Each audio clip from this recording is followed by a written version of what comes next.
Some Canberra parents will soon be able to get a free whooping cough vaccination as the ACT government fights an outbreak of the disease. 122 cases of whooping cough have been reported in the ACT so far this year. We'll be undertaking a $250,000 free immunisation program for a targeted population group. The vaccination will be available to parents of babies under 12 months of age, as well as grandparents who are in regular contact.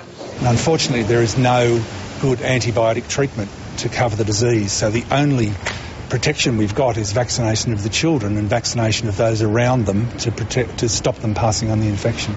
The program will be rolled out in maternity wards and in local GP surgeries.